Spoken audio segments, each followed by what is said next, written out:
नमस्कार, जय हिंद, जय भारत। एक बार फिर से भवानी एकेडमी ढलियारा में आप लोगों का स्वागत है। जैसा कि आप लोग जानते हैं कि फरवरी महीने का करंट जीके, पूरे महीने का करंट जीके जो कि भवानी एकेडमी आपके लिए लेकर आई है, तो शुरू करते हैं। फरवरी का करंट जीके फर्स्ट क्लास।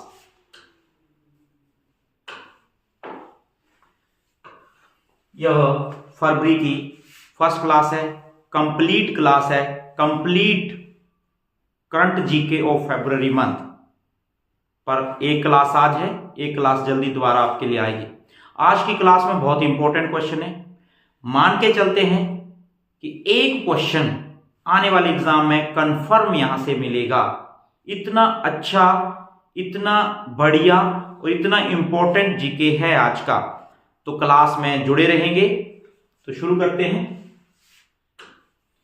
सबसे पहले,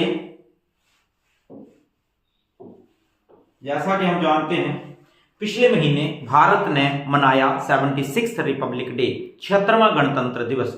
इस पर खास क्या हुआ, चर्चा करते हैं। 76वां गणतंत्र दिवस भारत ने मनाया, यानी 76th रिपब्लिक डे सेलिब्रेशन जो है वो हम लोगों ने की।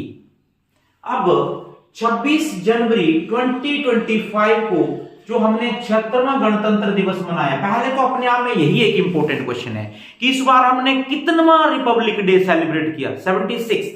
सेकंड, 76th रिपब्लिक डे के चीफ गेस्ट थे। अब देखो ना, हमने एक प्रथा चला रखी है कि जब भी हम सेलिब्रेशन करेंगे रिपब्लिक डे की, उस दिन हम झांकियां निकालते हैं, अपने हथियार दिखाते हैं पूरे विश्व को। 26 जनवरी का मतलब भी सीधा सीधा यही होता है कि वर्ल्ड को अपनी पावर दिखाओ।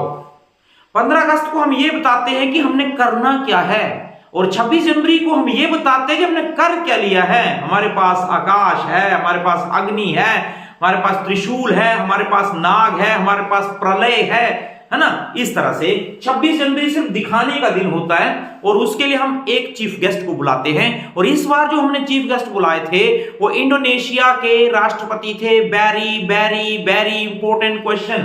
इंडोनेशिया के चीफ गेस्ट थे, हमारे इंडोनेशिया के राष्ट्रपति थे प्रबोवो सुबियांतो। नाम को याद रखें, प्रबोवो सुबियांतो, ये हमारे चीफ गेस्ट थे।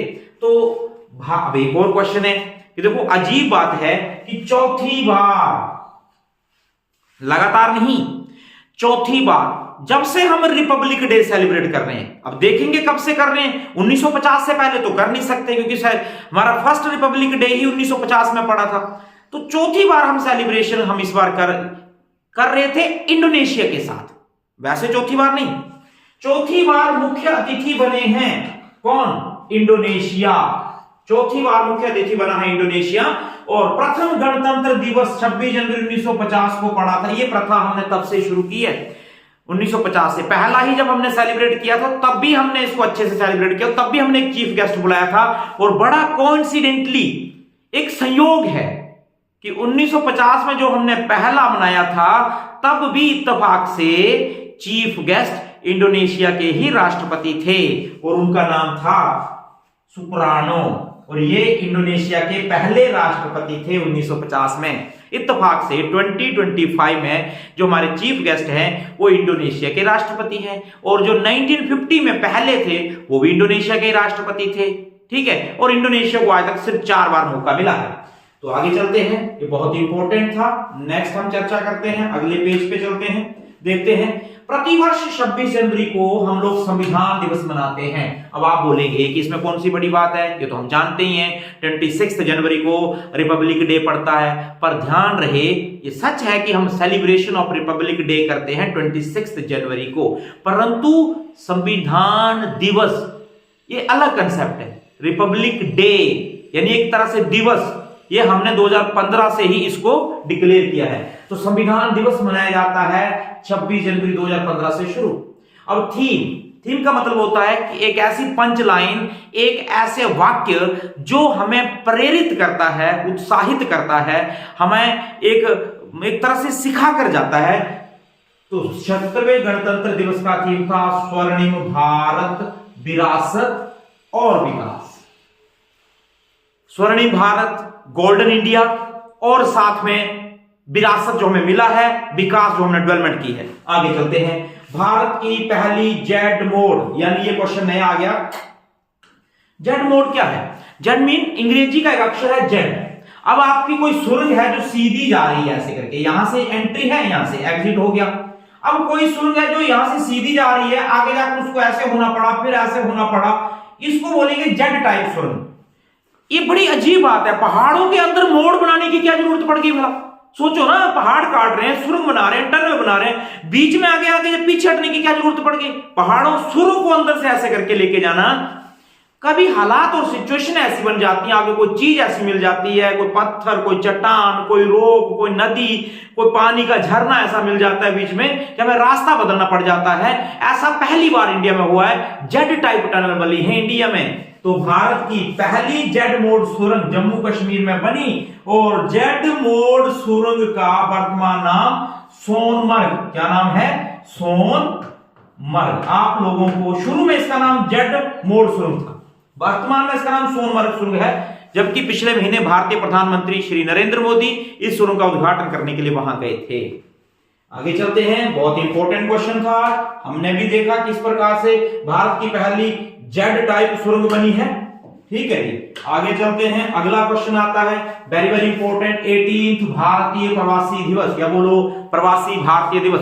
प्रवासी वो होते हैं जो प्रवास पर गए हैं, बाहर बास पर गए हैं, जो हैं इंडिया के, जिनकी जड़ें यहां हैं, लेकिन उनको काम के सिलसिले में किसी मजबूरी में अपना देश छोड़ के जाना पड़ा। उनको हम एनआरआई भी बोल सकते हैं, उनको हम प्रवासी भी बोल सकते हैं। और ये लोग जो हैं भारत की अर्थव्यवस्था को बढ़ाने में, भारत को कामयाब करने में एक अहम योगदान अदा करते हैं।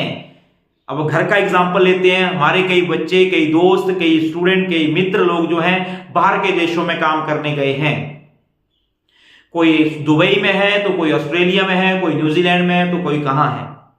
तो यहां पर मैं कहूंगा कि जब वो पूरे महीने पैसा कमाते हैं, उस पैसे को कमाकर जब वो इंडिया भेजते हैं, अपने परिवारों को भेजते हैं, माता पिता को भेजते हैं, अपनी वाइफ को भेजते हैं, बच्चों के उज्जवल भविष्य के लिए भेजते हैं, तो जब भी ये बाहर का पैसा इंडिया को आता है तो उसको रेमिटेंस कहते हैं। और रेमिटेंस में इंडिया आज वर्ल्ड में नंबर 1 है। ये बड़ी गर्व की बात है, बड़ी अचीवमेंट है। और यही पैसा जब इंडिया आता है तो इससे हमारा फॉरेन रिजर्व बढ़ता है, फॉरेन करेंसी, विदेशी मुद्रा का भंडार बढ़ता है। आज भारत विदेशी मुद्रा के भंडार में विश्व में चौथे नंबर पे है और रेमिटेंस में हम नंबर 1 है। और अगर ये लोग इतना इंडिया के लिए कर रहे हैं तो हमारा भी फर्ज बनता है कि हम इन लोगों के सम्मान में एक डे तो सेलिब्रेट कर दें।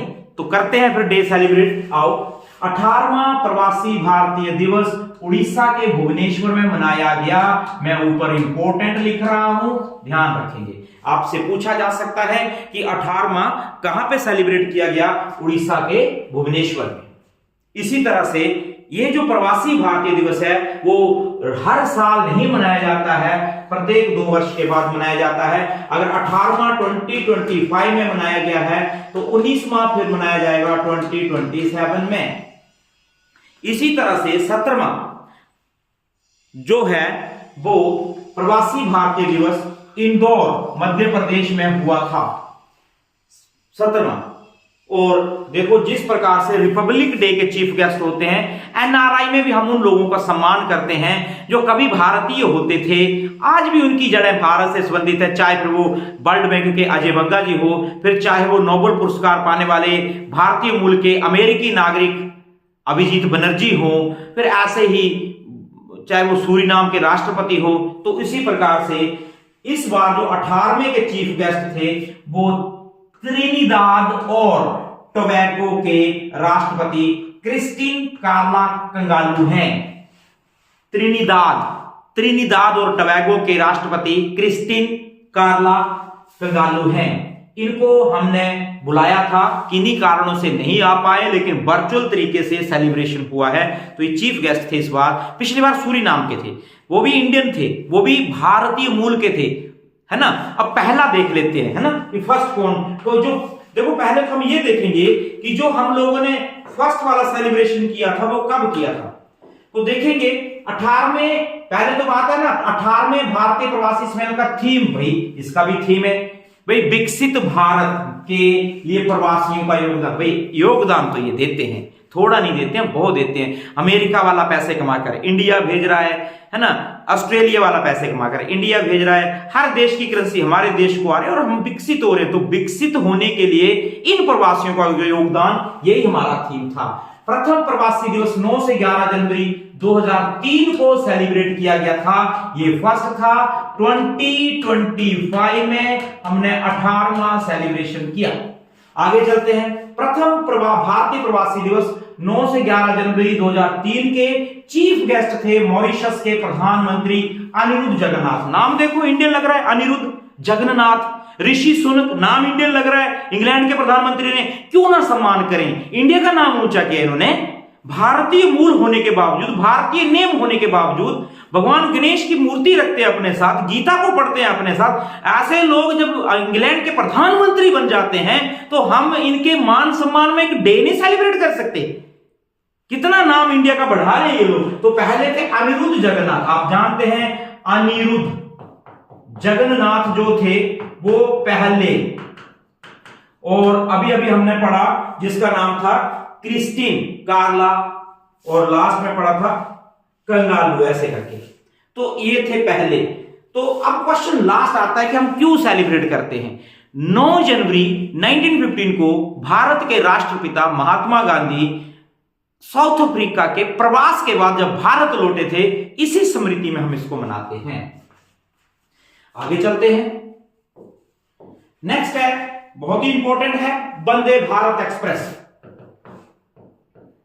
वंदे भारत एक्सप्रेस ये भारत की एक मान सम्मानीय ट्रेन है।